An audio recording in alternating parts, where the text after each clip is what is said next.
Netrukus čia LRT metų apdovanojimo eteryje itin šviesi ir svarbi nominacija, kadangi tai, kas šiandien yra LRT metų ateitis, po 5 ar 10 metų bus virtę dabartimi, be kurios mes neįsivaizduosime savo gyvenimu.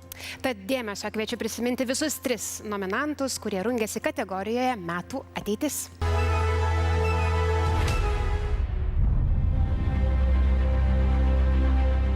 Dvejus metus kūrė itin sudėtingą ir išskirtinį robotą, Lietuvos mokiniai svajojo.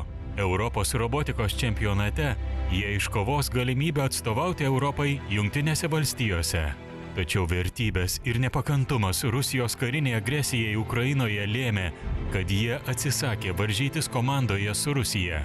2 Lietuvos komandos buvo diskvalifikuotos ir į Jungtinės valstijas vykti nebegalėjo. Iš esmės, pagrindinis klausimas buvo, ar mes esam pasiryžę tą 2 metų darbą, 1000 eurų tiesiog paaukoti dėl mūsų manimų geresnio sprendimo ir kaip turi būti morališkai teisinga. Tarėmės ir nusprendėm, kad tikrai verta, nes tas materialus praėjimas į čempionatą yra toks vienkartinis. Tačiau žiūrint į ateitį žinome, kad mes nebūtume tokie patys, jeigu pasirinktume kitaip. Ir tiesiog nusprendėm pastovėti už savo vertybę. Šis vaikinų sprendimas neliko nepastebėtas. Šviesos kariai, kovo 11-osios vaikai. Tokiais epitetais buvo įvardyjami jaunuoliai. Principingą laikyseną sveikino ministrai, Seimo nariai, diplomatai, visuomenininkai. Man tai asmeniškai labai džiugu, kad mūsų poelgiai yra kaip ir įvertinami. Nėra tiesiog, kas įvyksta ir tada nuplaukia ir niekam nebeįdomu. Tai kaip ir mūsų būdas prisidėti ir prie dabartinio pasaulio vykstančių įvykių, prie savo būdu padėti kažkiek ir solidarumą Ukrainai savo pareikšti. Metų ateitis.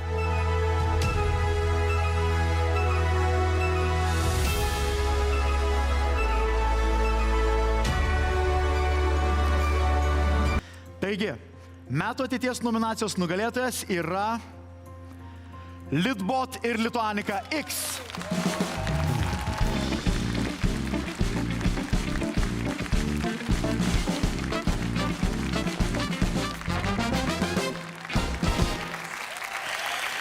Už iškovotą galimybę atstovauti Europą Amerikoje, už atsisakymą varžyti su Rusija bei solidarumą su Ukraina, robotikos komandos Litbot ir Lituanika X scenoje.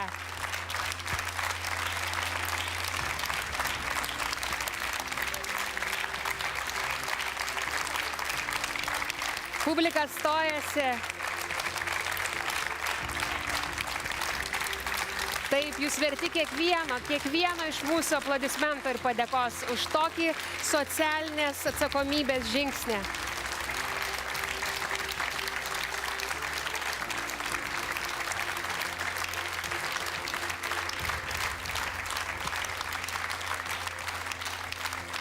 Kągi, gal tarsite keletą žodžių? Kai mums labai didelė garbė būti šiandien čia, susilaukti tokio palaikymo, būti šioje scenoje. Ruošdamiesi varžyboms mes net neįsivaizdavome, kad kada nors galėtų taip nutikti. Ir varžyboms tikrai dirbome ilgą laiką, robotus konstravome net 2 metus. Taigi, kai nuvažiavus į Italiją sužinojome, kad teks varžytis Rusijos komandomis, supratome, kad to atsisakius prarastume tikrai daug įdėto laiko ir pastangų.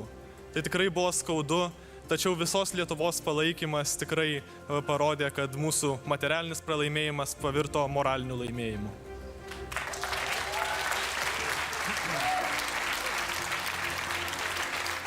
Taip, tai aš tikrai manau, kad šis apdovanojimas įvertina ne tik mūsų, bet ir visų kitų save Ukrainai atiduodančių žmonių pastangas. Ir tikrai nuoširdžiai dėkoju visiems, kurie mus nominavo, už mus balsavo, taip pat palaikė labai maloniais komentarais iš karto po varžybų, taip pat tėvams ir mokytojams, kurie daugelį metų šias vertybės puoselėjo. Ir aš nuoširdžiai tikiu, kad šitas mūsų poelgis yra toks pat, kaip pasielgtų kiekvienas tikras lietuvis. Ir tegul šis mūsų pasirinkimas visiems primena, jog kiekvienas galime padėti Ukrainai savo būdu, nes net ir pati mažiausia pagalba Ukrainai yra be galo svarbi. Slava Ukrainai! Slava! Kągi, ačiū, didžiausi aplodismentai aidi iš mūsų studijos svečių. Palydėkime griausmingais aplodismentais dar kartą Lidbot ir Lituanika X komandas, mūsų ateitį, socialinės atsakomybės lyderius, ateities lyderius. Tu žinai, tiesą sakant, susijaudinau. Ateitis yra šviesi. LRT metų ateitis, LRT metų apdovanojimuose žiūri į tokius jaunus žmonės ir apima didelis pasididžiavimo jausmas. Iš tiesų, mūsų šalies vėliavnešiai jau dabar robotikos komandos socialinės atsakomybės lyderiai. Ačiū Jums ir mes tęsime